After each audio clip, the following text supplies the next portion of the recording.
Hey y'all, what's going on? Welcome to the eye test. I'm Mark, I'm Deshaun. Sean. Yo, what's up? How you guys doing? We're gonna jump right into it, piggybacking off our last conversation where we talked about Bill Belichick and how I have zero respect for him and why he's considered the god amongst coaches and all that nonsense. And lo and behold, the very next day after I said that, CBS brought out a sports list saying their top 10 NFL coaches today. Um, so we're going to get right into that, talk about this top 10 list because there's a few things that I disagree with. Not necessarily disagree with who's in the top 10, but I definitely disagree with their rankings within the top 10. A few of them I would disagree with. We'll get into it. So, hmm anyway, let's start off. So, Sean, let's just be general here. Like, you looked at the list, so how you feel about the list? You feel like the list is full of crap, or do you feel like the list it has the right people in there? Just some things need to be adjusted without giving Man, too much away. well, I initially looked at it, and I'm not gonna lie, I kind of scoffed at a few things. After really looking at it, I was like, well, who's on the list that I felt like they could be replaced by someone else on the list? And then I came to the conclusion that I'll be honest, man. I just don't think there's a lot of great coaches in the NFL, but there's one name that always seems to never make this list that belongs on the list. I don't know if you want me to go ahead and say the name. No, we'll get into that Yeah, after we express yeah, some of our issues with the list itself. yeah. So I'm gonna just hmm start. We're just gonna start at number one. So number one, I don't think me personally, I don't see how you could have a cheater on the top 10 list at all. At least a cheater of that type of magnitude at all, versus hmm let alone number one spot.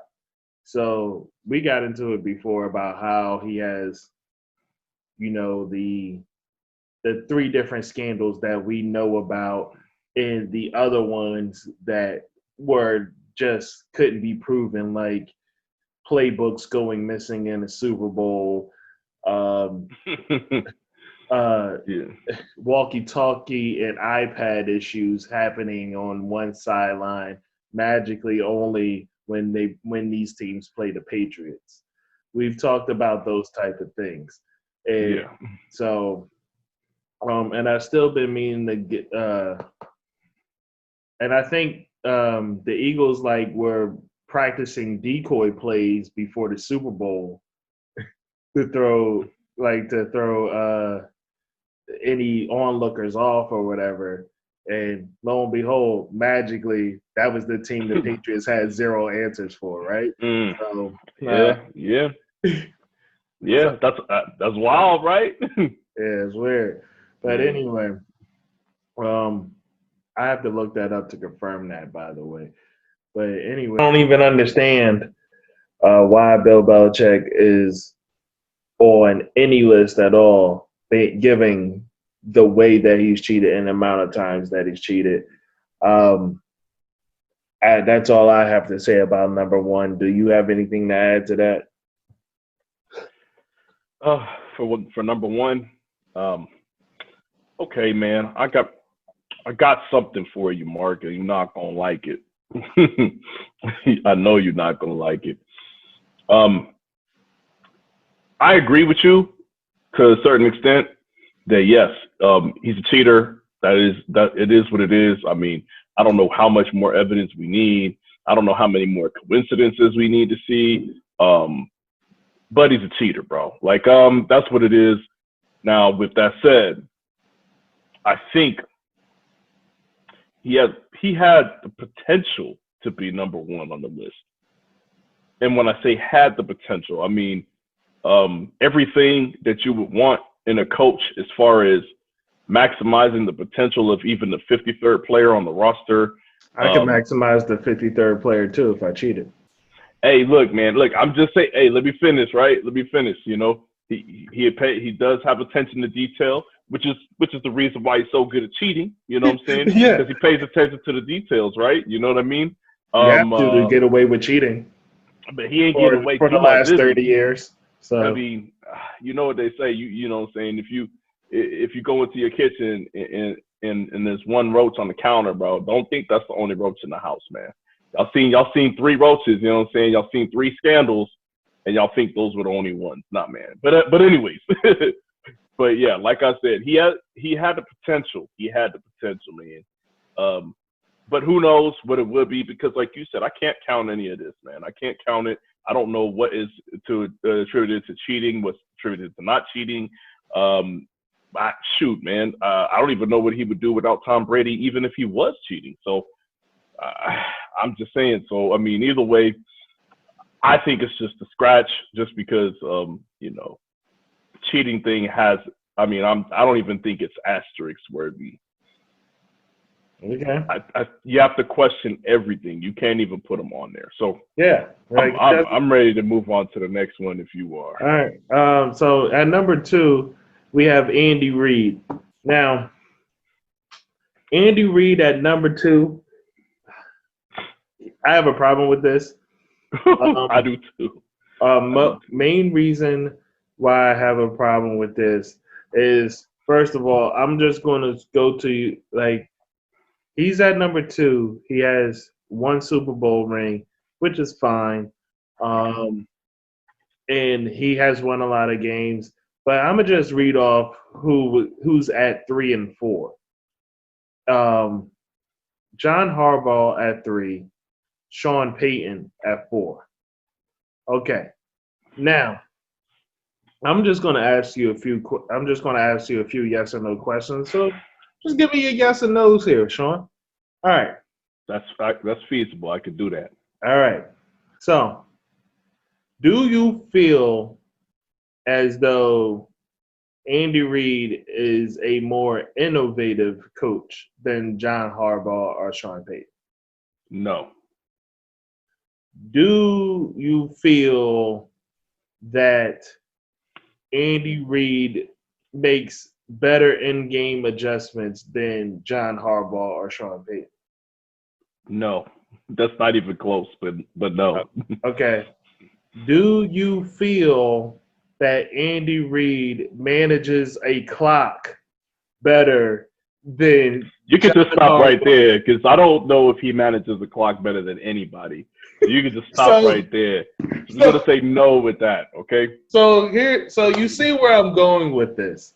Yes, he's won the Super Bowl. Great. And I understand that he has a lot of regular season wins. He's a good coach, and he's been to the championship quite a fair amount of times. I get that as a head coach, he's never really put together a losing team. I understand all that. But the problem is that at number 2, he's at number 2. I could say the same things for the guys that are at 3 and 4, and they also have Super Bowls under their belt, but they have things under their belt that Andy Reid doesn't do well. And particularly, the time management thing is a huge thing. That's a big part of being the head coach. Manage the freaking clock. Well, I would say this.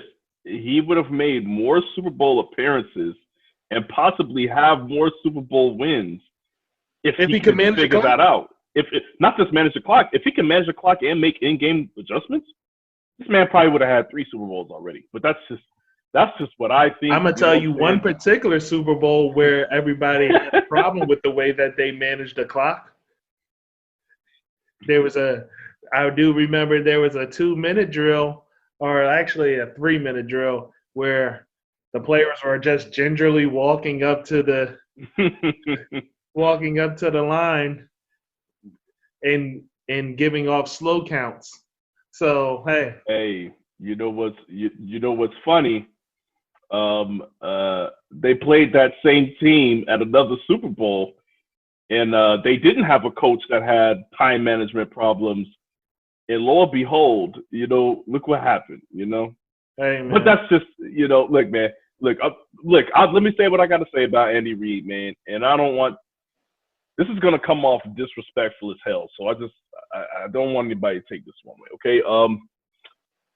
He is the greatest offensive coordinator masquerading as a head coach of all time. He's the greatest. He's the greatest, man. Like, let me tell you something. Man. He's great. That's disrespectful. That is disrespectful. But let me explain myself. You're gonna need to. You're gonna. You just named everything that you need to do as a coach outside of galvanizing the team and inspiring them to play. Right? Everything that a head coach is supposed to do outside of that. You know what I'm saying? Because I mean, I'll give him that he does that well as a head coach. He gets his players to play, right? But outside of that, what's carried him as far as he's gotten, despite all of those deficiencies in his head coaching abilities, it's his X's and O's. His X's and O's has carried his career.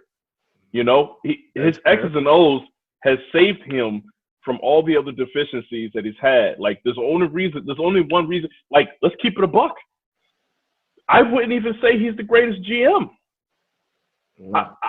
You see what I'm saying? Like what's carried him is he's so masterful with his X's and O's that it has led to him getting, great regular seasons, great records in a regular season, getting the most out of his players, doing this. Look, man, that's great. But that's what an offensive coordinator is supposed to do. X's and O's, man. Look. So maybe I'm being disrespectful, but that's what I'm saying. Like, he deserves to be a head coach because he was so good at that stuff. But what I'm saying is, how are you going to be a head coach for as long as he's been a head coach, Mark? How are you going to be a head coach for as long as he's been a head coach and you still got time management problems? He had clock management problems in this past year's Super Bowl against Houston. Let's keep it. Yes, against Houston in the Super Bowl. No, I said in this. Well, I mean in this playoffs. Okay. Yeah, in the playoffs, yo. No, against Houston. We're up to. Yeah, no, my bad. But against Houston, do you remember him going for it when he shouldn't have gone for it? Well, that's the thing. There is. Do you remember him punting at a time when he shouldn't have punted? Like, he got him crisscross. You see what I'm saying? I understand it, but that's the thing. Like, he is conservative. He's a far more conservative coach, in a typical situation, I guess, and he has. And that was him trying to be outside of himself. And you always know when those guys just don't have a feel for when they should do something outside themselves. So then they do something really weird. It is like, well, I get the sentiment that you try to be different, but now it's not the time for that. But thanks. Yeah. That's pretty much what it is. Yeah. Look, I'm gonna say one last comment real quick before we move on, because we need to move on. We watched the game, and we both said it felt like you had Andy Reid and Bill O'Brien trying to outdo each other for who's the worst coach. That's what everybody felt when they was watching the game. Is like, nah, hold my beer. No, hold my beer. You know what I'm saying? So, let's keep it a buck, man. It's not a secret, man. But go ahead. We can move on to the next one. Well, I feel you there, except for it's not that I don't want it to get twisted that I don't think Andy Reid is innovative, or I don't think he makes in-game adjustments. I think he does both of those things. I do very much realize he does not have any time management skills. They may have gotten a little bit better, but it hasn't gotten better to the point where it's noticeable. But I'm just saying that in the other two areas, these next two people that we're about to name far eclipse him. So that's why they would get the nudge to be Andy Reid would drop to at least 4 on my list as of right now. So anyway, moving on, the person that's at number 3 that should be number 2 is John Harbaugh. Now, John Harbaugh is the Baltimore Ravens coach. Highly respect this man. He's been to the show. He does his thing. He's beating your team.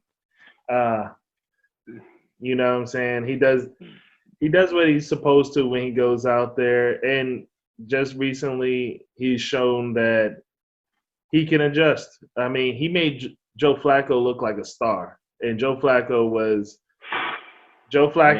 was a good quarterback. That's a tall order, ain't it? Joe Flacco was nothing more. He got Joe Flacco paid. Yeah. But go ahead. Joe Flacco was nothing more than a good quarterback. But he was built up to be elite, and he was not elite. He is not elite. But I'm never going to disrespect and say Joe Flacco was trash. He wasn't elite. He was good. He was a good quarterback. He did what he was supposed to do. He'll give you 300-yard games here and there and stuff like that. But he's not somebody that you should be putting the game on his back. Definitely. But John Harbaugh made that man look like a rock star.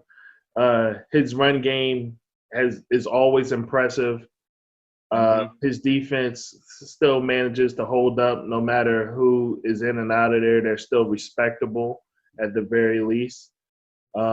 Again, we talked about the innovative thing. Like, he's recently had to reinvent his team because he has a mobile quarterback, and that was not something that he was ever looking forward to or excited about being about his team. But they drafted Lamar Jackson because he was there, and he stepped up to the task, and it has also made Lamar look like a rock star within the offense, because whether you like it or not, Lamar, you could say he shouldn't be a quarterback, but Lamar is proving that he should. He had a good season as far as throwing the ball. He had a much better season running the ball, but he had a good season when it came to throwing the ball. So John Harbaugh does his thing, and I feel as though he deserves to be number 2 on this list. In fact, maybe it's hard. I really don't have a true number 1 pick, because if I was concerned, Bill Belichick wouldn't be on it at all. So by default, I guess John Harbaugh would be number 1, but I don't really necessarily feel strongly about that. But anyway, you go ahead and tell me how you feel about John Harbaugh. Okay. I'm going to tell you how I feel, man. I strongly feel that he is the number 1 coach in the NFL. And I had to do a little research. I'm gonna spit this out for you. Since he's been the coach, okay, his first year being the coach of the Ravens, they went to the AFC Championship game and lost to the Steelers. That was that Steelers Super Bowl. Then remember that was also the year of, what's that? Well, they still have Mcveigh and all that stuff, right? That was right before Ray Rice showed up. The next year, the very next season, they went to the AFC Championship game again, and the Colts won, which was the year that the Colts won the Super Bowl. Okay. Now, following that, look, I'm gonna spit it out. 4 years out of the last 12 that he's been a coach, 4 years he's been to the AFC Championship game or further, because one of those years they went to Super Bowl and won. All right. He's missed the playoffs 4 times out of the last 12 years. And out of those years, he's only had 1 losing record. Okay. He's now, mind you. Now let's talk about it. Hold up, because I want people to understand the fact that he may very well be in one of the tougher divisions in football. Yes. So them not making the playoffs isn't necessarily the biggest deal because we're talking about them having a 10-6 record and possibly not making the playoffs because of who's in front of them, because they have to deal with the Steelers. Yes. So, And you know, that's the one division where once teams play each other, most of those games are decided by a score or less, a touchdown or less. Like so that is a tough, and everybody in that, for the most part, everybody in that division plays defense, man. This is, and imagine playing in a division where everybody plays defense and having Joe Flacco as your quarterback. Imagine having Joe Flacco as your quarterback and your best receiver is Torrey Smith. Imagine, like, you know what, man? I could keep going. I could keep going right now, but you know what? I'm not going to.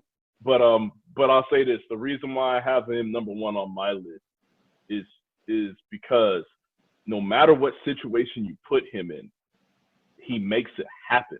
I don't know how many seasons I have seen it, and I'm looking at the roster, and I'm looking at them perform on a week-to-week basis, and I'm like, yo, these cats are garbage. They're going to win 6 games this year. And then every year, at the end of the season, these dudes is right there in the playoff hunt. Every season, he surprises me with what they got. You know what I'm saying? Now, remember, when Lamar Jackson made his debut, you know what I'm saying, as a starter in the playoffs, we wasn't even expecting that team to go to the playoffs with Joe Flacco as the quarterback, but they got there with him. You know what I mean? Like, this is the thing, man. Like, John Harbaugh does more with less than any other head coach in the league other than Belichick, who's a cheater.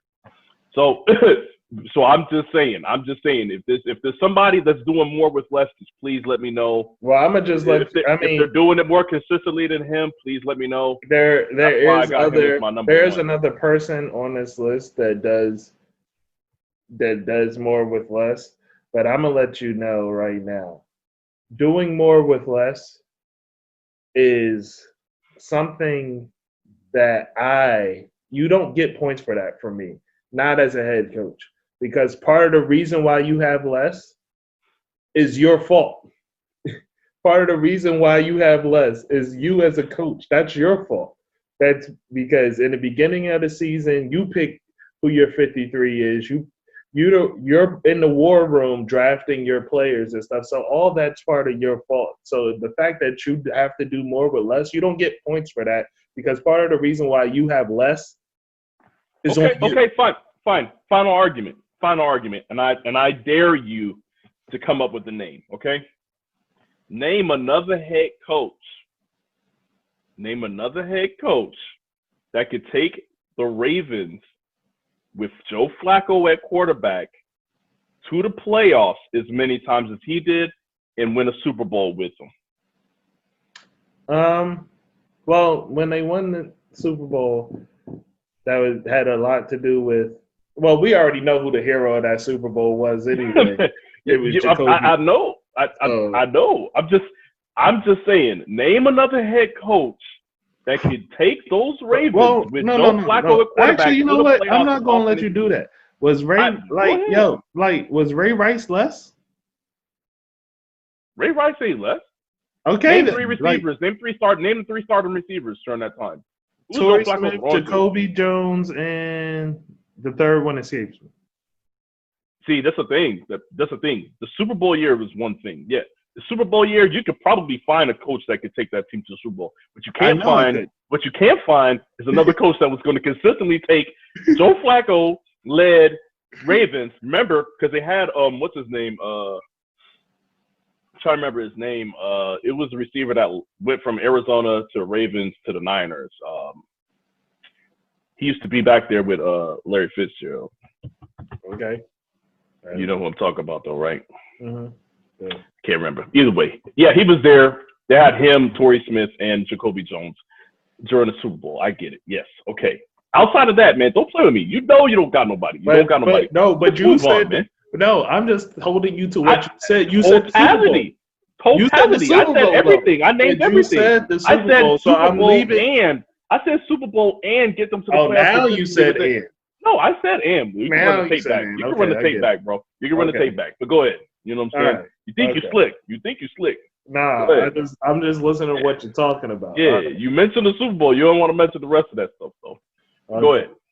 ahead. Anyway, moving on to number 4, who should be number 2. Um, Hmm. Sean Payton. Now, Sean Payton, Yeah. for me, I have him a touch like essentially. I feel as though him and John Harbaugh are around the same person, as like the way that they do things.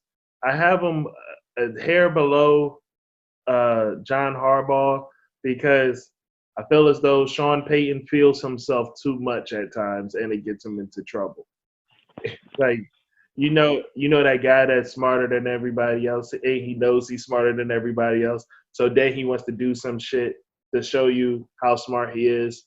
Like, I feel like he does that sometimes, and then just gets him into trouble, and he flubs it up. And also, I give him a knock simply because you have arguably you have one of the greatest quarterbacks of all time. Facts. You have a top 10 quarterback of all time on your roster, and you've only been to the Super Bowl. You've only won the Super Bowl once. Mm, talk So about it. that is a knock on you. You've had like that's a knock for me. You can't have that great of a quarterback and only win once. And you Yeah. have and I feel at times his players show lack of discipline. So and Hmm. understanding of their jobs, and that's also on the coach as well. For instance, like I knock, like for instance, in the 2017 season when my Eagles won the Super Bowl, I knock Sean Payton for that missed hit stick on Stephon Diggs. I knocked the coach for that. Yo. Like Doug, I knocked the coach for that because like in those pivotal moments, your players need to know what their job is and to execute, and it's a very simple job. Like just wrap them up, get them out of there. Like Why are you going for the highlight play, man? Like, what were you doing? Like, never mind. Continue, man. but yeah, Continue. so I knocked the coach for that, like for not having his players with with the correct mindset and awareness of the situation. But like I said, but as far as everything else, him and John Harbaugh, they're right there as far as I'm concerned. So that's all I got when it comes to Sean because everybody pretty much knows what it is and what he's about and what his teams are about. Okay, yeah, and I do. Okay, for me, Sean Payton is the very next in line. And for me, there's a reason why I feel slightly differently than you about the gap, and I'm gonna name them right now because actually, I'm just gonna start from the top. Sean Payton, if we talk about doing more with less, he is the other guy that does Never more with really had less. less. You could say he's never really had less, but we talked. Look, man, tell me what those great players from New Orleans. Tell me what they do when they leave. Outside of Brandon Cooks, tell me somebody. Outside of Darren Sproles, tell me. Well, Like listen. they No, don't no, no. do good. Like I'm not going to let you do that because even in those situations, like for instance, Jimmy Graham, when he first originally left the Saints, he could have still been Jimmy Graham had he not went to Seattle. Like when he went to Seattle, I was like, no, that's wrong. Like I don't care if the fact that Russell Wilson is his quarterback and all that blah Mm-hmm. blah blah nonsense. They don't run the offense like anything close to how New Orleans runs their offense. Yeah, yeah. So the things that was required of Jimmy there, and we already knew what his deficiencies were. His deficiencies were that he can't block for crap. He couldn't block for nobody for nothing. So so him going to a running team where that's pretty much your job, and then you're supposed to leak out to be open. That's not going to work because Look, you can't even do job number one. I feel like you're making my point for me. All right, I feel like you're making my point for me, man. So what you're telling me is that Sean Payton used him better than the other coaches that had him. Well, yeah. Are you telling me that he constructed an offense that utilized his strengths better than other coaches did? Okay. That has to be kudos to Sean Payton.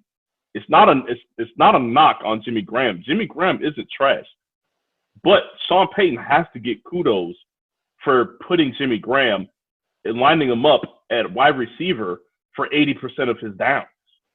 Like, that has to be kudos to. That's the thing. Other teams weren't lining him up at wide receiver. Right. Like, they weren't motioning him out to the slot. You know what I mean? That's Sean Payton. But either way, I'll say this. He's had some talent. Don't get it messed up. But that's also why John Harbaugh is above him. But he does a lot he does a lot for what he's given. He never has a real defense. The one time he had a defense, he won a Super Bowl. He does all these things. He's very innovative. He's what I would call an offensive genius. But then his deficiencies, where I knock him, reason why the gap is so big for me is name one of these top 5 coaches that you completely do not fear on the road. Because I can tell you what John Harbaugh's road record looked like. But Sean Payton, for as smart as he is, for as much of a genius he is, for as great of a coach that he is, somehow he can't get his guys to play outside of a dome. You know, that has to be a knock on him. You know what I mean? So that is that. You know what I'm saying? And if but you really want to get that, coach, or more a knock on like the weather thing, like pretty much like how motherfuckers have trouble when they go to Mile High. Like they're usually in an air conditioned dome, so like it's a little bit different. Peyton Manning won a whole Super Bowl outside in the mud. Yeah, but Peyton Manning's Peyton Manning. but Tony Dungy had his team ready, baby. You know what I'm saying? Look, man. Look. But what I'm saying is, it's one thing if you just do a little bit worse. I've seen them lose to teams that got 4 wins on the road because it was outside of a dome. Come on, man. Come on. There's losses that you can take outside of your natural element, and there's certain losses that you can't take outside of your natural element. Okay. He took all of them. Now also with that said, last point, man. The outside of the dome thing is killer, but and this is gonna sting. Let's talk about it. Greg Williams is one of the greatest defensive coordinators of all time. He doesn't care what your roster looks like. He'll maximize the potential and give you a great defense, even if you don't have the players. He had Greg Williams for that Super Bowl. Also, he had bounties that year. You know what I'm saying? They were 16th or 17th or something like that in total yards and defense and stuff like that and scoring, but they were number 1 in turnovers. They were getting turnovers. I mean, but like I said, man, you had Bountygate, you had Greg Williams. You know what I'm saying? They help you get to. I mean, do you attribute that to Sean Payton or do you attribute that to the defense? I attribute it to. I give him 50-50, man. I give him 50-50. That's what I was going to say. You see what I'm saying? So even that one Super Bowl is a little bit, you know what I'm saying, to me. So, but we can continue though. But Sean Payton is that's just saying he's number 2. Right. All right. On, man. He's out there. Yeah. Yeah. So all right, man. Moving on. I'm gonna lump these next 2 picks together.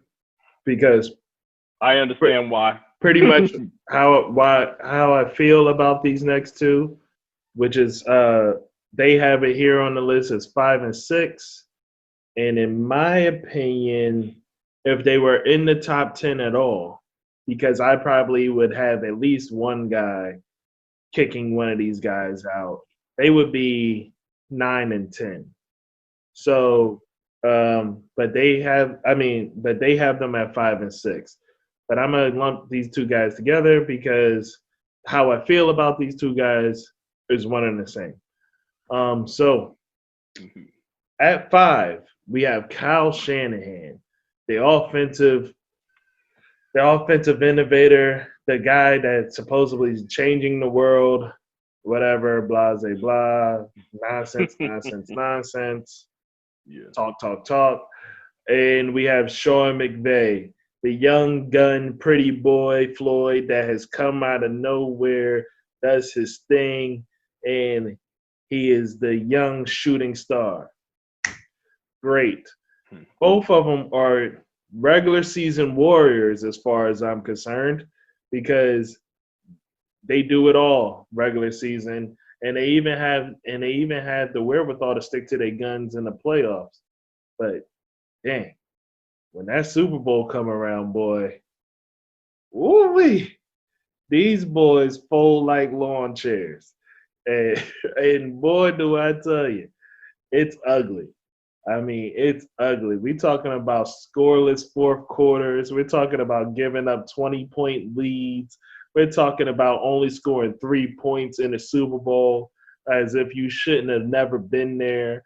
Like, I mean, it gets nasty when these guys get to the Super Bowl. And the fact that these two are above actual Super Bowl winners is insane to me. Like, the fact that these two are above Super Bowl winners in this list is insane to me. I'm gonna just name them off. There's 3 Super Bowl winners that they're above. And we're going to get to these people, but they're above Mike Tomlin. They're above Pete Carroll. And if you want to make the argument that they're above Doug Peterson, I'm willing to listen. But then I'm going to instantly give you checkmate when I say Doug Peterson is rocking the ring. And they not. So it doesn't matter. Like, yeah. Like, I don't understand how these two made 5 and 6. But let's talk about Kyle first. What I do like about Kyle Shanahan is that in most cases, he sticks to the run. And this is also what I like about John Harbaugh is that as a head – and I meant to mention this about John Harbaugh at the time, so also listen to this part here for John. In a time where people seem to be kind of trying to move away from running the ball and they want the air attack, they want the prettiness of the air attack and all that, these guys successfully run a run-first offense. And I love that. Like, I love that. I love that about Kyle. Kyle more so does it out of necessity with the 49ers, whereas Harbaugh does it out of choice. But this is why I have a knock on Kyle, because it shows that Kyle does it out of necessity. And when he feels like he's up and he's got this lead and he's feeling comfortable and all that, he starts doing silly stuff like trying to pass the ball for 3 downs straight when you should be wasting clock. Like, you should be running the ball. For instance, let's just take it back to the Super Bowl. Even when look at you, I see your face. Bro, you hurt my feelings, bro. I'm like, when is he gonna be done? Like, yo, go ahead, finish. Just go ahead, continue, man. You're killing me, bro. Killing me right now. Yo, even when the Chiefs figured out their offense, they started to slow them down. They were still averaging 3.5 yards per carry. Like, yo, you do that 3 times, that's a first down. Like, and that's all you need. And you're up. And you're not only are you up, but you're up against who right now is the best quarterback on the field at any given time. So you need to keep that guy off the field. But yet you started passing the ball for 3 downs and like the same knock that I gave to Sean Payton, I feel like it's an ego thing with these guys. They have to show off just how smart they are. They have to show off how clever they are, and like you don't really get this, at least to the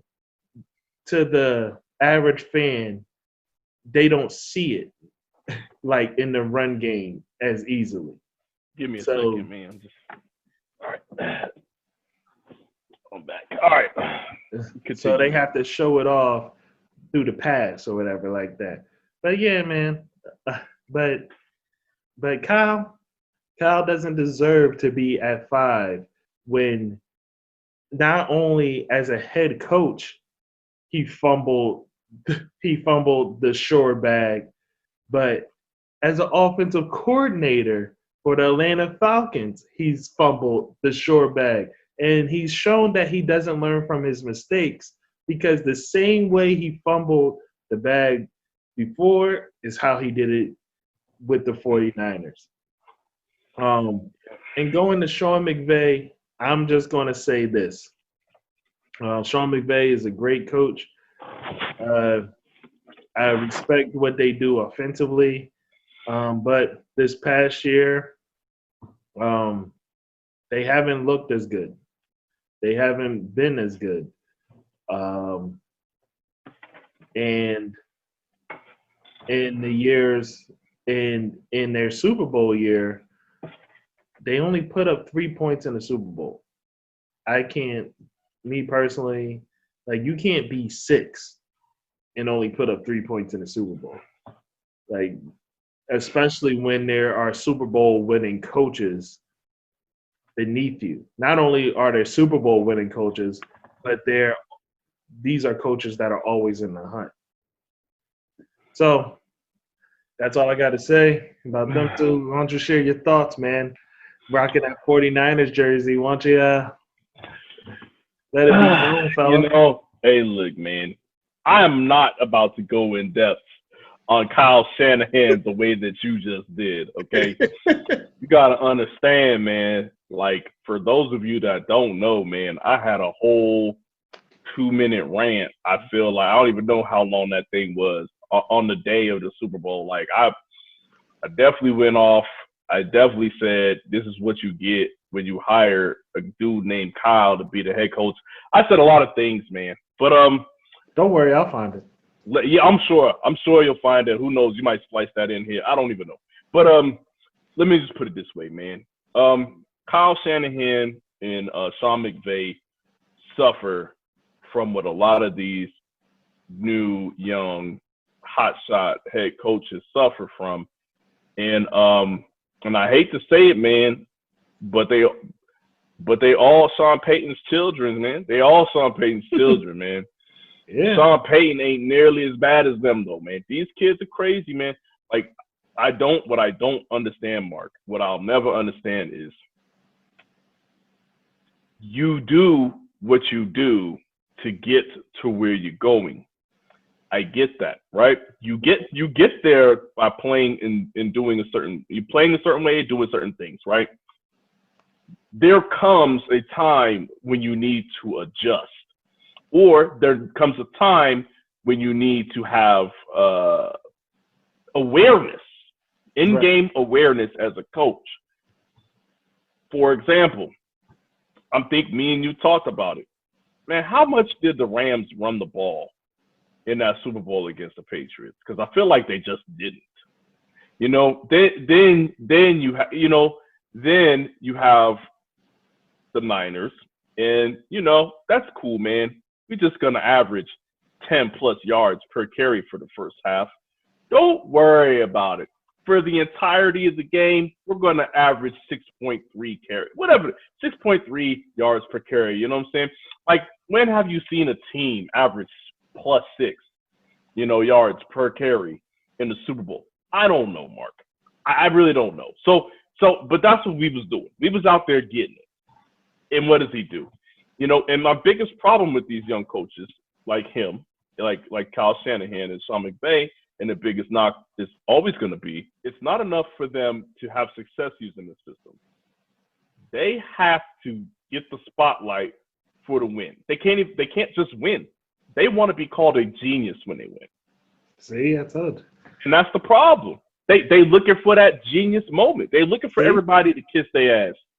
And that ultimately is the reason why they make the decisions that they do in the big spots late in games. Yeah. There's no reason why in that Falcons Super Bowl that they should have been throwing the ball instead of running the ball. There's no reason. And then what do? Third down, whatever. Hey, we're going to go to Julio. Of course you're going to go to Julio. They knew exactly where the fucking ball was going. You're supposed to be a genius. Okay, Yeah. So this is these are the things, man. It's their arrogance. Their arrogance is their downfall every time. So, yeah. But I'm done here. Talking about these guys. The arrogance is what puts them down at the bottom of the top 10 for me. Yeah. Look, man. Again, yeah, I feel sorry for you, brother. I'm sorry that in recent years you haven't sniffed a Super Bowl ring, and it sucks. I know. Oh no, we've sniffed. That's all we've been doing is sniffing. That's it. But yeah. Well, listen, if it's not horseshoes, almost doesn't count. Hey man, look. So anyway, moving on, we're going to the next person who should be at number 4, in my opinion. Like if you guys are keeping up on the boards, Mike Tomlin. Mike Tomlin, in my opinion, should be at number 4. So I'm just going to recap what we have so far. My list has John Harbaugh at 1, Sean Payton at 2, Andy Reid at 3, Mike Tomlin at 4. Mm-hmm. And honestly, if you wanted to put Mike Tomlin above Andy Reid, I wouldn't have a problem with it at all. Now, Mike Tomlin he's a Super Bowl winning coach. He's constantly in the hunt in a tough division. Like I said, he's in a division with the Baltimore Ravens. And they are constantly going up against the buzzsaw that is the Patriots. And the only reason why the Patriots is that buzzsaw is because they cheat. So I feel like Mike Tomlin deserves a higher spot than 7. Mike Tomlin he came in, he had Big Ben, he's had AB, he's had great talent around him forever. But the main reason why I give Mike Tomlin this nod is because their defense is always formidable, and it doesn't matter who's the running back is, their run game is always on point. Up until last year where everybody pretty much got injured out. But prior to this, it didn't matter if it was James Conner, Le'Veon Bell. It didn't matter. It just didn't matter who.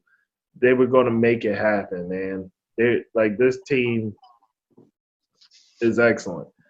So it's not really much to say about this team except for, I guess, a knock that I would have on Tomlin is that he has also shown that he can get in his own way. He's shown some clock management issues, nowhere near to the point of Andy Reid, but at times he has shown like a little bit of clock management issues, and he showed, I guess, a propensity to go for it and then not get it, and now your team's in a hole, and that could be an issue.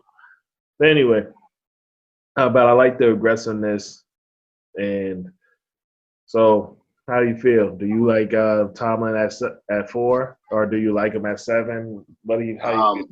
I like him right below Andy Reid. I got him the same place. The way that I see it is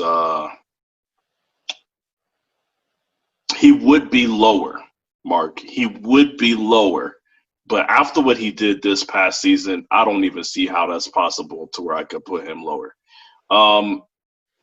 They came into the season, no Le'Veon, no AB.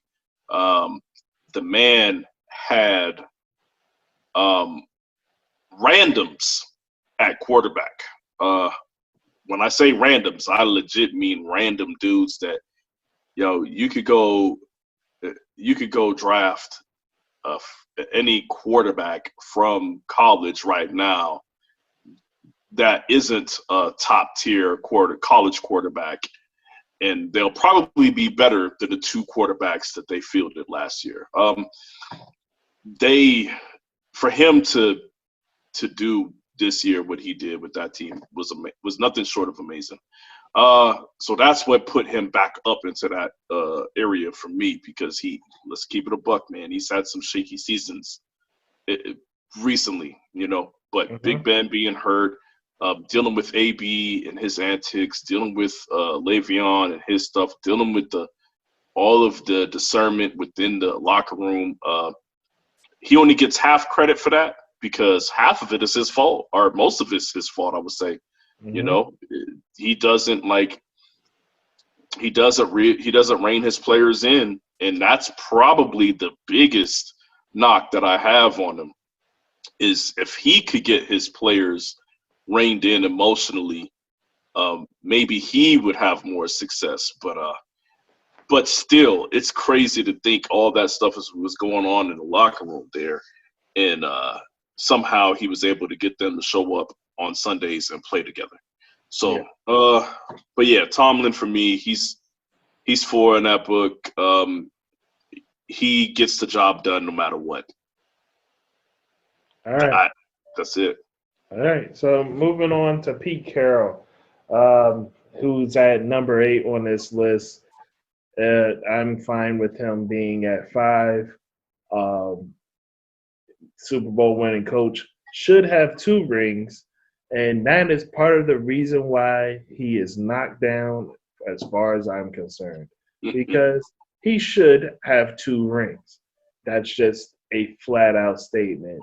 Now, you have mentioned before that it's a possibility that the Patriots been cheating and they knew the play, so that's why Malcolm Butler, unbeknownst to Malcolm Butler, but that's why he was able to jump the route, because his coach had him practicing that play over and over again.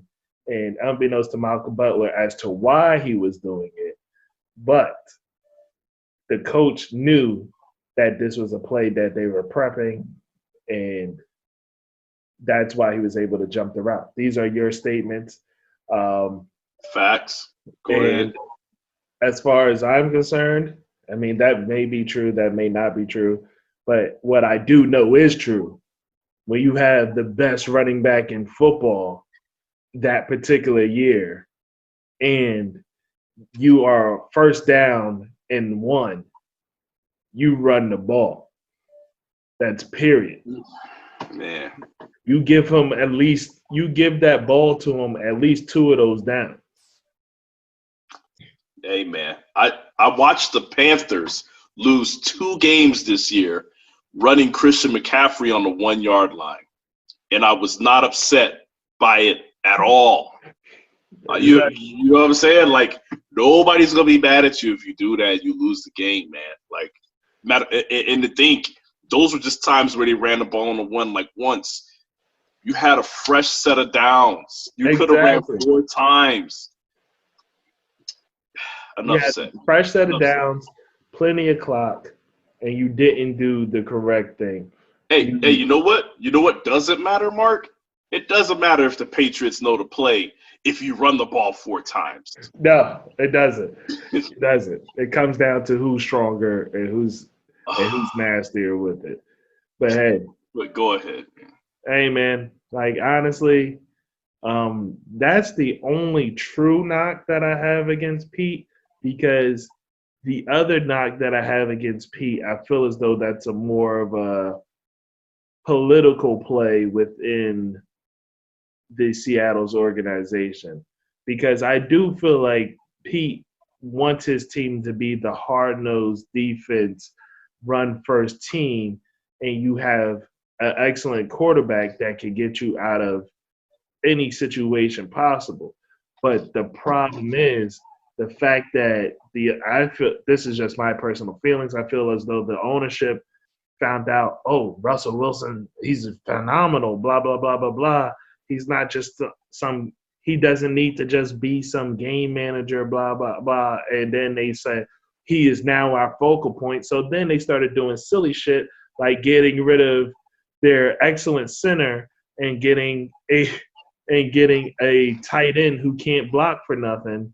And now he can't be utilized correctly because that's not the way this team runs. But that I feel as though that's what ownership wanted. They wanted him to have receiving weapons so that he can air it out and do all the sexy stuff that quote unquote makes sponsorship wants to sponsor these teams and all that jazz.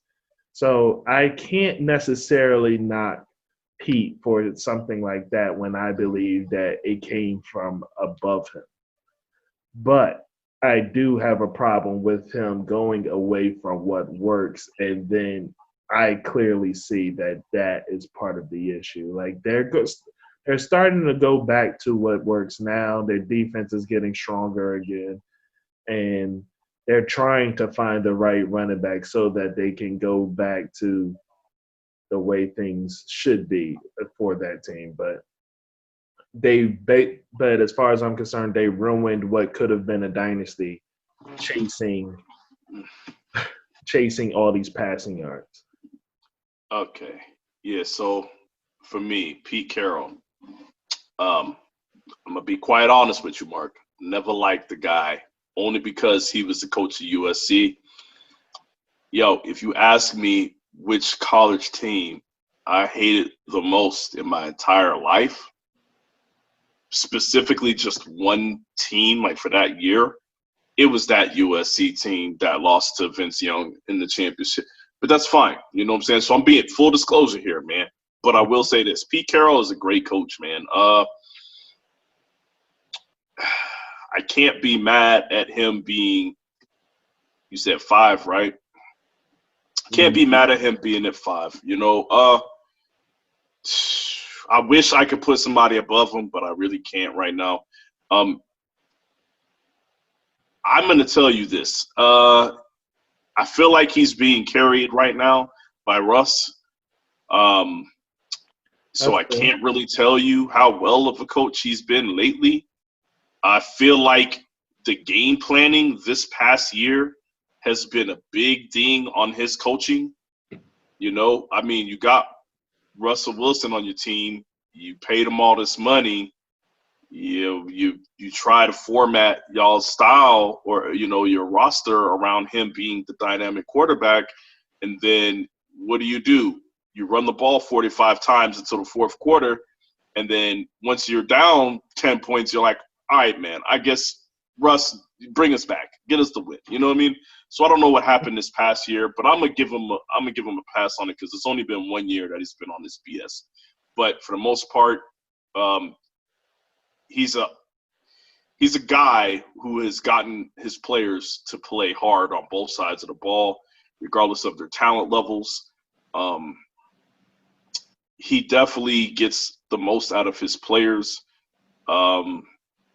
I don't know how Tyler Lockett became such a great receiver that he is.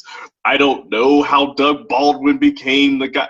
I don't know how Golden Tate became the guy. Look, man, I'm just going to say that it probably has something to do with Pete Carroll and the way that he inspires players. Like we just talk about inspiring players. I think he's one of the best in the league. But then, you know, I got to give him credit as being, you know, a GM as well. You know, I think he's made some bad moves, but in the end, I don't know how he keeps finding these receivers. I don't know how I thought their defense was going to fall off even worse than it did. I'm surprised that it's coming back now. I've seen him draft guys that I didn't even know about and turn out to be studs. He's done a lot. He's done a lot with that team. And as much as we can try to put everything on Russ, I got to give him credit for some of that. They've consistently been in the playoffs, and every time they go to the playoffs, it doesn't matter how bad the team looks during the season. There's a certain fear. There's a certain fear that comes with teams playing the Seahawks. So I give him credit for that. But that's all I got for Pete Carroll. Okay. Yeah, that's it, so man. Five is good. Moving on. So to recap, we have John Harbaugh. Us personally, we have John Harbaugh at 1, Sean Payton at 2, Andy Reid at 3. Tomlin. No. Oh yeah, that's right. Excuse me. I apologize. John Harbaugh 1, Sean Payton at 2, Andy Reid at 3. Tomlin at 4, Pete Carroll at 5. So next up, it is the number 9 on this list, and that's Doug Peterson. Doug Peterson is number 9 on this list, and I don't have a problem with him in general being number 9, except for the fact you cannot have non-winning Super Bowl coaches above a Super Bowl winning coach. But where I understand them is, let's just look at the bare bone facts. Doug Peterson's record is 7-9, 13-3, I believe, the Super Bowl season. 9-7, 9-7. Those are not impressive numbers. Particularly, I'm going to say that your Super Bowl winning year was lightning in the bottle. Like, lightning in a bottle in a way, in the sense of, like, Doug, you literally in the 11th hour had your second string quarterback figure everything out and take you to the promised land, because he didn't figure it out against the Falcons and against the Vikings. I figured the defense was going to float that team to the win, but against the Patriots was truly impressive. Like, you were just riding a momentum that couldn't be stopped. Everything about that team was clicking in that particular year, and nothing truly changed about that team except they lost their offensive coordinator. And in losing that offensive coordinator, you could clearly see that this offense was not the same. This team was not the same. Something was missing.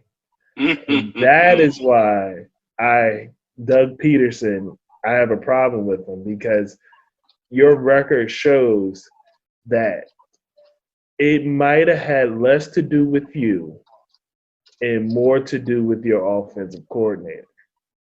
Like, so, you might have adopted some of the things of your offensive coordinator, like the willingness to go for, or maybe that was you, but the person that was drawing up the plays and getting someone like Nelson Aguilar to look like he could actually play football. That was all Frank Wright, baby. And it showed. It clearly showed that Frank Wright was the cog piece that made that team go. And because Frank Wright with the Colts, even though they may not have had the quarterback they needed or anything like that, but you could see in their play, like what he was trying to do and what should work, but Hmm. it's not working because they don't have the right quarterback or their receivers get injured or whatever else have you. So, Hmm. but like I said, I can't knock a Super Bowl winning coach, and I'm certainly not going to knock my Super Bowl winning coach beneath Kyle Shanahan and Sean McVeigh or So any where do other you coach have them that then? hasn't won a Super Bowl. That's not happening. But I will take my coach to task and say, you have to prove it, bro. You have to prove that you could do something more than a 9-7 season. I don't care if those 9-7 seasons took you to the playoffs back to back. It means absolutely nothing because let's face it, the NFC East is the worst. Is probably the worst division in football. Like, let's just face it, the NFC East, like, is probably like you had Jay Gruden as a coach, you had Jason Garrett as a coach, and then you had the who's who of the smell of the trash and for the Giants head coaches. Like, who were these people? Like, so, They've been bad. They've been real bad. like, you making it to the Super Bowl, I mean, excuse me, you're making it to the playoffs in that particular division, it's not all that impressive. So you have to show something now. Um, but that Super Bowl win, that does take you to 6 in my eyes because any other coach, if they had won a Super Bowl, it was years and years ago, like 20 years ago, and they've been out of football and now they're back.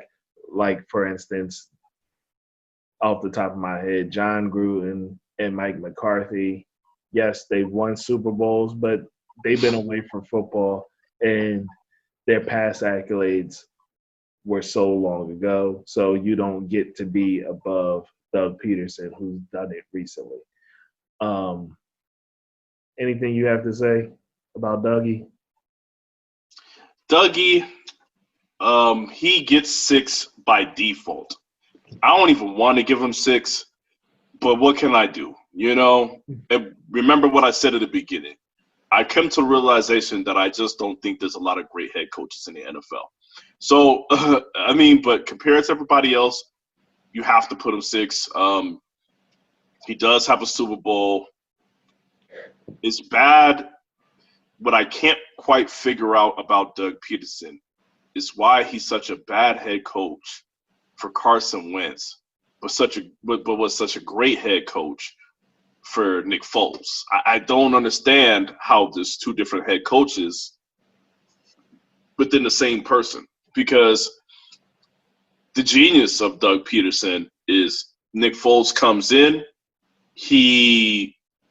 they didn't even go straight to doing mostly RPOs when Foles first started. It was like a game and a half into it before Yeah. he started to. But he realized really quickly that he was more than proficient at it. He excelled at it more than any quarterback that I've ever seen. And it was one of those things where he said, you know what, we're going to run with that. The offense ran way more efficiently, and it not even just going to say efficiently. It was way more explosive with Nick Foles at quarterback.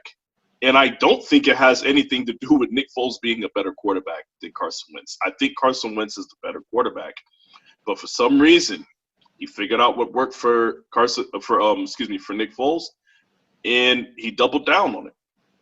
He said, we're going to base our entire offensive scheme around RPOs. We're going to set it up with runs. We're going to set it up with all this other stuff. We're going to, we're going to keep the defense off balance. We're going to do double moves on the outside. We're going to, there's a lot of things that they did that basically just had them working. He had that offense working as a well-oiled machine after 2 games with the backup quarterback. That is genius. Yeah.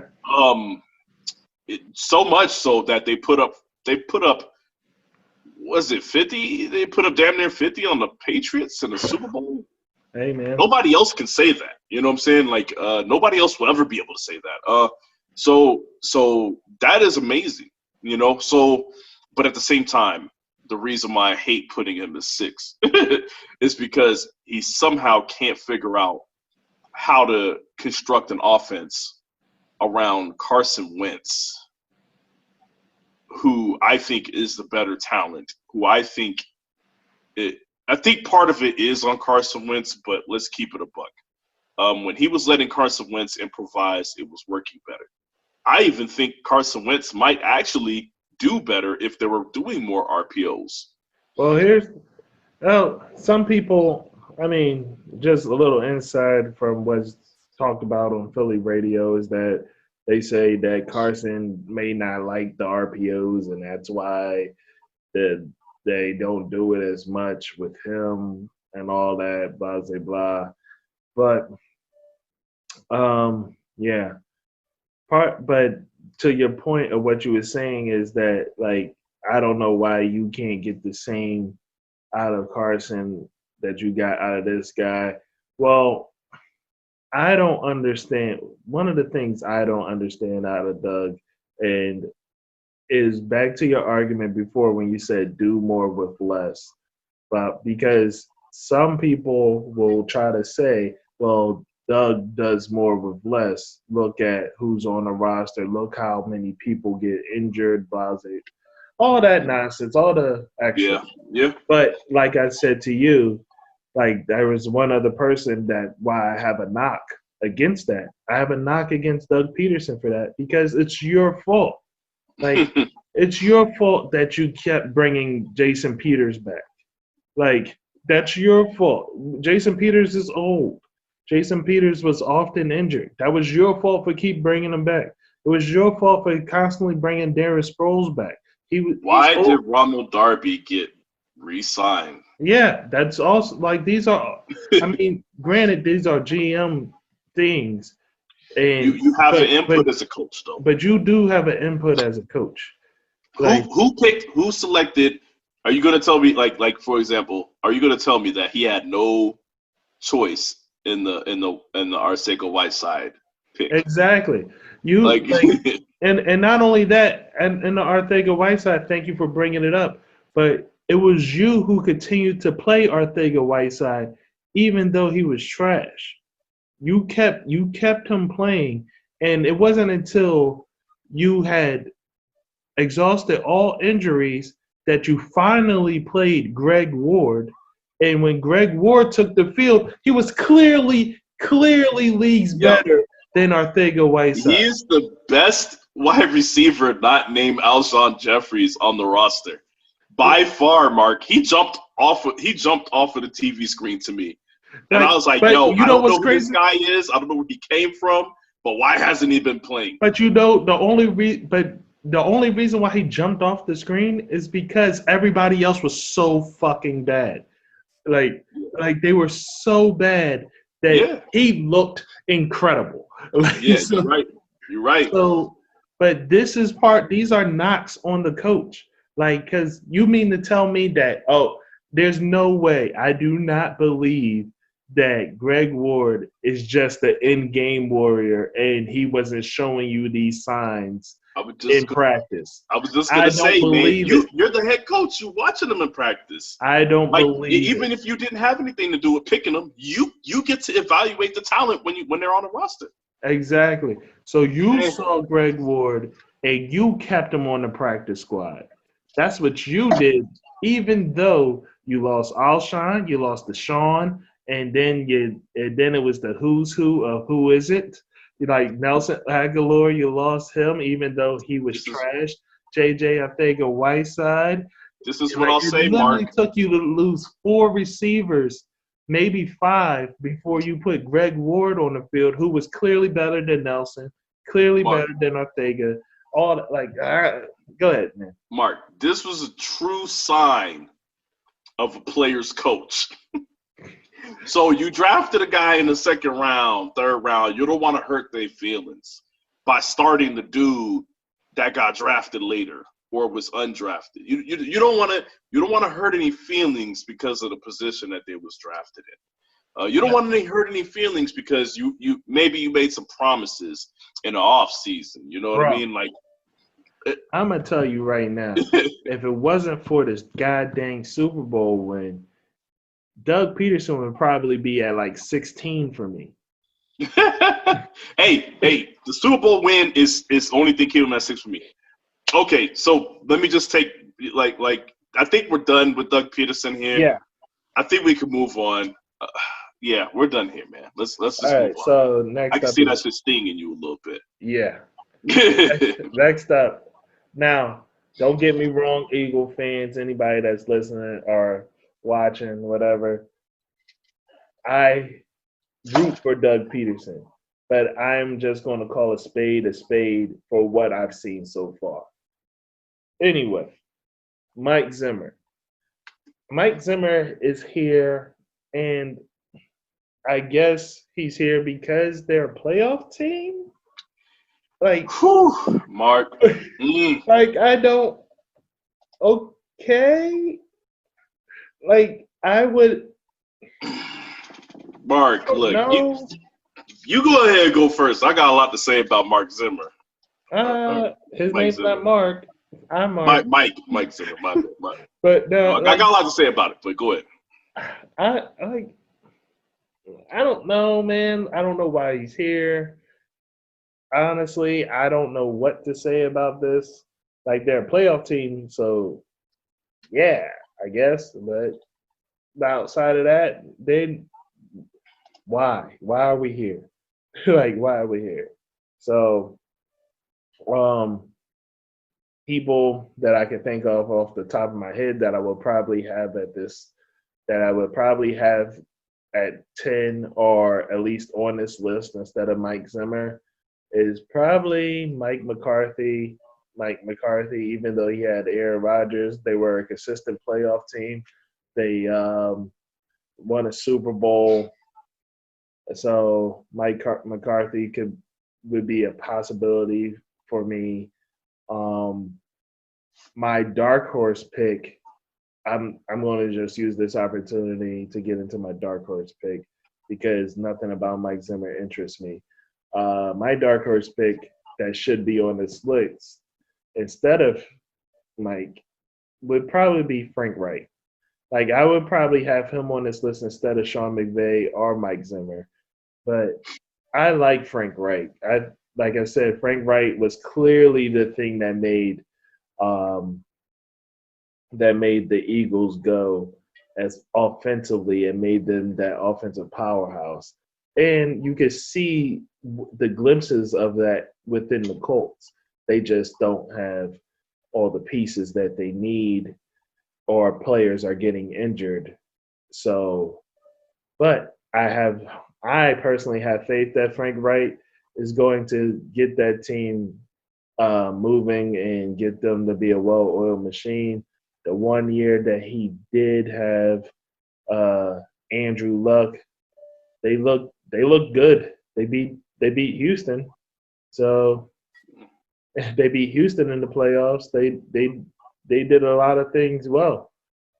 So this year was just like things were thrown in a wrench. Like right before week 1, Luck decides to retire. And then you have T.Y. who gets hurt like at week 6 or something like that, and he's on and off the field. Then he was like finally off the field around like week 10 and wasn't seen again. So it's not so much that you can really blame Frank Reich for as far as last season goes. But I think Frank Reich would be a perfect candidate to be on this list instead of other coaches like Mike Zimmer or maybe Sean McVeigh. Okay. How about you? Okay. So Mike Zimmer. Let's keep it a buck. And I feel passionately about this because I feel like Norv Turner is one of the best offensive coordinators that I've seen in my time. He's definitely one of the most consistent.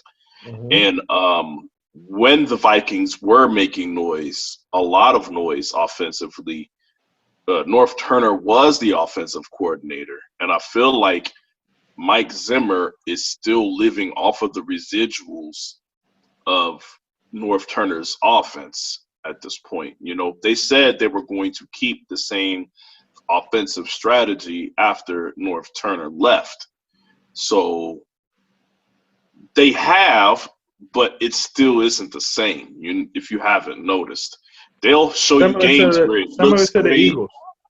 Like, they kept the same energy that Frank Wright had when he was here, but it's just – and he got that same feel, right? You know? Right. So, yeah, like, you could tell, like, there's certain games where they'll do something, but then there's most games where you're just like, yo, I don't know when the offense is going to get going, but they have all the weapons, you know? So Mike Zimmer, to me, is not somebody that I would even mention in the top 10. I'm just going to keep it a buck. He's also living off of that crazy, insane defensive the players they have on defense is ridiculous. You know what I'm saying? Well, so who would you have? I'm sorry to cut you off, but who would you have at his slot instead of him? This is what I've been waiting for, because I'll put it this way: I don't know who would. I think for me, the way it would work is for 7, 8, 9, 10. For me, number 8, I would have Frank Reich. 9 and 10, put Kyle Shanahan in Mcveigh there. They would be a lot higher if they weren't so bad when it counted. They're the worst when it counts. Like, that's my problem, and they've shown consistently that they are. Like, at this point, I feel like if they continue coaching the way that they do, they'll never win a Super Bowl. Right. That means something to me. That's why they're 8. That's why they're 9 and 10. Like I said, number 8 would be Frank Reich. Number 7 is the person who I think that should have been on this list, that is never on this list, has never been on this list. It feels like I'm saying never been. That's a lie. So the coach I'm talking about has 2 Coach of the Years. The person I'm talking about. I already know. Hey, you already know who I'm talking about. It's my boy. I'm going to just let you know he's my replacement for Bill Belichick on the list. So, okay, that's cool. So we have the same people on our list then. Okay. But this is a person who people forget about, man. As a coordinator, he had the Steelers. He had Big Ben throwing for 5,000 yards. He had Big Ben throwing for almost 50 touchdowns. He had the Steelers being the favorites to win the Super Bowl or go to Super Bowl out of the AFC over the Patriots. He left there, went to the Colts. The coach gets cancer. He takes over for the year, does better than the coach, stages the biggest comeback at the time, the biggest comeback victory in the playoffs against the Chiefs, against Andy Reid, you know, at that time. You know what I'm saying? He goes to the Cardinals and then revives Carson Palmer's career. Yep. He moves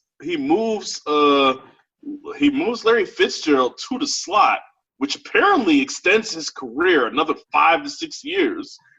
You know, and not only just extends his career, we're talking about, I watched that man win a playoff game on a little slant route where he took it to the house in overtime. I watched Larry Fitzgerald do that. I watched him coach that team to an NFC Championship game that they had no business being in against the Panthers. Okay, I watched that. Okay, and now he just had Jameis Winston throw 50 touchdowns. He just had look, man. Bruce Arians needs to get his credit now while he's still doing it, and I feel like this season is a perfect opportunity for him to get his credit. Now, I wonder how many people are going to give him his credit. How many people are going to put it on time? Brady, knowing that he's going to have Gronk, knowing that he's going to have, Mike Evans and Chris Godwin. Like I'm wondering who's going to give him his credit, because I'm gonna tell you this, man. Anytime Bruce Arians touches an offense, that shit's lit. It just is what it is. It just is what it is. That's just lit. I've never seen him coach a team that wasn't an offensive juggernaut, and it doesn't matter which weapons he has there. Name me some receivers that were outstanding outside of Larry Fitzgerald in Arizona. Mike Evans and Chris Godwin. No, I said Arizona. Oh, in Arizona. When he was in Arizona. What's his name? Palmer at quarterback. What's his name? Don Brown? No. Who? Christian. He wasn't there when Christian Kirk was there.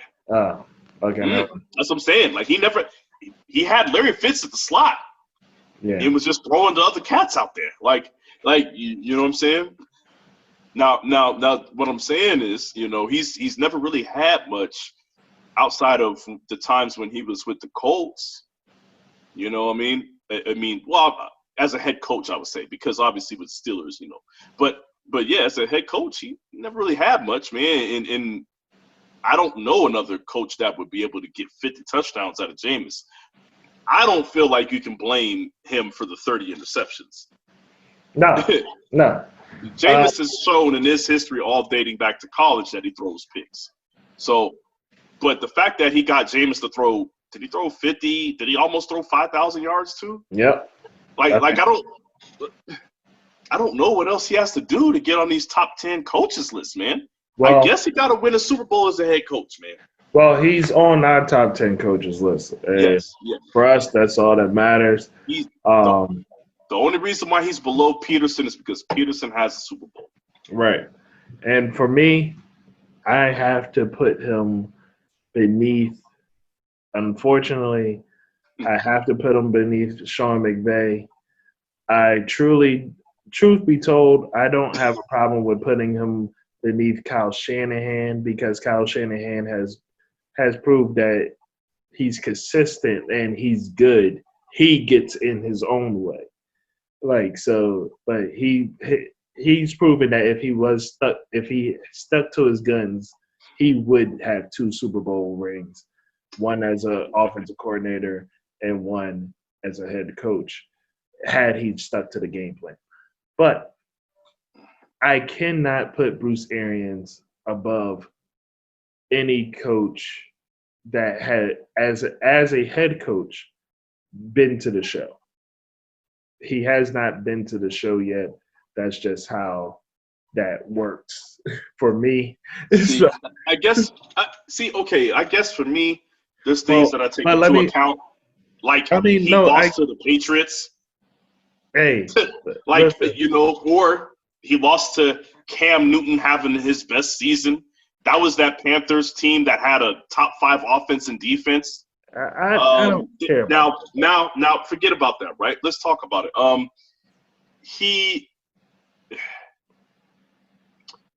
These other guys, granted. Now, Kyle Shanahan, I'll give you that. If you look at our offense, there isn't a name that jumps out. And if their name jumps out to you, it's because of what they've done within his offense, right? But for me, the only reason why I'm putting him above them is consistency and time. He's done it for a long enough time for me to I don't know what Kyle Shanahan's going to do next year. So is Kyle. Kyle's like I said, if you want to put Kyle above him, I'm cool with that. I am cool with that because, like I said, if you look at that roster on offense, outside of Kittle, who I think Kittle would have been good no matter where he went. Outside of Kittle, man, these guys look good inside of Kyle Shanahan's offense. Right. I believe in Breda. I don't know if Mostert would be a good running back somewhere else. Matter of fact, he hasn't been a good running back anywhere else. You see what I'm saying? No. He was stuck in the Eagles practice squad depth chart. That's not his fault. That's not the only team that he played for. That's not the only team that he played for. He didn't really play for another team, though. But Look, anyway, man, he's been on many practice squads. anyway, You get what I'm saying. So right. everybody's just dumb, right? Everybody's just dumb and didn't see this man's true talent to be a guy that can rush for 1,000 yards. Well, listen, no, listen. Do you understand what I'm saying? Listen, because that right there, you bring up a good point, and we need to wrap up. But you bring up a good point for a future episode where we talk about the undrafted talent being stuck underneath the drafted lesser talent, i.e., felt like you and I just had a conversation off of Mike about Philip Lindsay, how Denver refuses to give this man his shine. Okay. And he's undrafted. And for instance, another guy, Greg Ward, who was clearly better than any other receiver on the team that was healthy, but he could not get on the field, mostly because he wasn't the second round pick or he wasn't the third round pick. But although he was much better. And so we can have a conversation about that theory later, because so I'm not going to put that on Ryan. Like, you're gonna have to hold that, because I'm not putting that on Ryan Mostert that he's nothing. I'm gonna make one last comment. One last comment about Mostert. I want you to do something before we have this conversation, because there's a lot of running backs that we can put in that conversation, right? I'm gonna need you to go watch all of Mostert's highlights from the Niners season, right? And I'm gonna need you to tell me, of all the big plays that he broke, which ones did he make any moves? I'm talking about a juke, a spin, a one cut.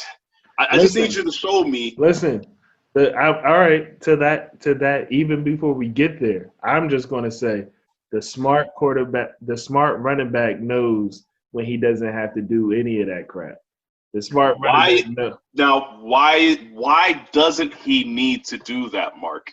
Hey, maybe it's because the blocking is so good that he can run for 15 yards without getting touched. Listen, anyway. Why is it that we have four different running backs that have success? We already know what Kyle Shanahan does. You understand? The Mostert stuff, that's a different conversation. All I'm saying is, if you're going to make the point that you're going to make on the next video, I just don't want you to try to slam Mostert into that. I know you feel a certain way because of the Eagles' history. Yeah. So, I feel a certain way about that in particular because of every team's history when they have an undrafted talent who is phenomenal or actually can play, but he's stuck under some bust that they got in the second round. So that guy gets 1,000 chances while the undrafted talent gets the one. So anyway. All right. But to wrap this up, guys, I'm just gonna recap my list here. I'm just gonna recap the list in general. At number 1, they had Bill Belichick. I scratched Bill Belichick. He's not on my list at all. For my number 1 is John Harbaugh. At number 2, they have Andy Reid, but I have Sean Payton. And at 3, they have John Harbaugh. That's where I put Andy Reid. And from there, I have Mike Tomlin, Pete Carroll, then Doug Peterson, then Kyle Shanahan, and I have Frank Reich and Bruce Arians, and then Sean McVeigh. So Sean McVeigh rounds out at 10 because you convinced me. It's just I really have a problem with the way Sean McVeigh performed at that Super Bowl. Even though he made it to the Super Bowl, I have a real problem that the way that they performed. So I'm willing to make an exception and put Frank Reich and Bruce Arians above him, even though they have not been to a Super Bowl as head coaches. I'll even help you out even further, Mark. Let's not forget that they shouldn't have been in that Super Bowl in the first place. No, they shouldn't have. They should not have, because that's right. You are absolutely right. The Saints should have been there. So they got bailed out. Yeah. All right. So go ahead. How do you have this listed? Okay, so mine, I have John Harbaugh, number 1, clear. Sean Payton, number 2, clear. Andy Reid at number 3. I believe it was next was Mike Tomlin at 4. Number 5, I did have Pete Carroll. Number 6, I had Doug Peterson. And then I had Bruce Arians a lot higher than you, but I respect your list, you know what I'm saying? So I had Bruce Arians at 7. I had Frank Reich at 8. And then I had Kyle Shanahan and Sean McVeigh at 9 and 10. All right. It is what it is.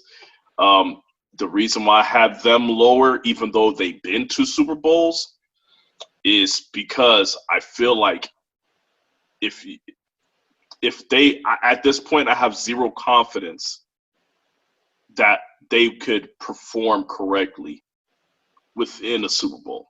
Everybody else that's on this list ahead of them, I feel confident that they could do the right thing in a Super Bowl. Yeah. So that's just where it is, man. Everybody else can do it. They could go to 5 Super Bowls for all I care. I feel like they're gonna lose all 5. But all right, man. All right, man. All right, yo, that wraps it up for us here. All right, that was our list. Next episode, we're going to get into pandering in sports given the current climate, and hopefully we'll get into about the drafted talent, undrafted talent, and how the politics plays into who makes the roster and who gets the starts. So anyway, you guys have a good night. I'm Mark. I'm Sean. All right, peace.